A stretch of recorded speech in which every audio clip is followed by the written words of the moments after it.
Lady Gaga stuck in the elevator with me.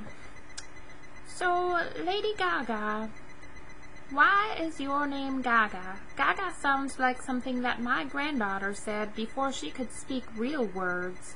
And she learned to speak real words and hasn't used terms like that in a very long time.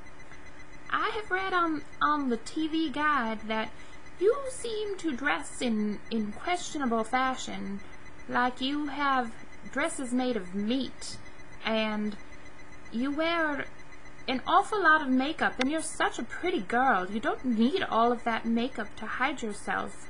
Boys should like you for who you are, and they should respect you for wearing a decent amount of clothing that covers up all of your lady parts. You see too much of that in the TV guide these days.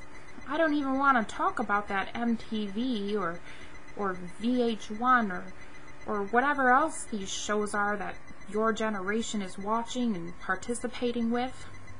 I am just appalled by what goes on, and the things you say in your music. I can't even believe that they would call that music these days. You really need to tone yourself down, Lady Gaga.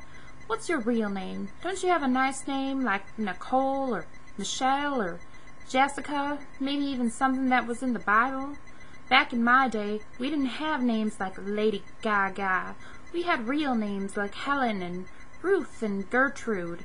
None of this nonsense that y'all have going on these days with your craziness and your meat dresses and your lady parts hanging out all over the place for men to look at you and gawk all over you. What do you think is going to happen when you dress like that?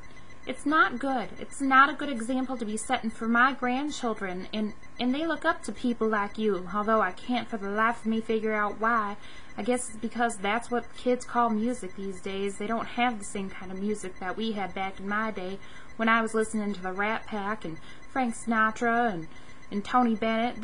Those were song masters. They knew what they were talking about, and they sang a beautiful melody while they did it. Lady Gaga, I'm just disappointed in your generation. I guess that's all I'm trying to say. But I just want you to think about what I said and cover up your lady parts and wear dresses made out of cotton and respect yourself. And maybe you should go by a nice name like Sarah or Sue or Stacy. Nothing like this Lady Gaga nonsense. You have a nice day, dear, and be blessed.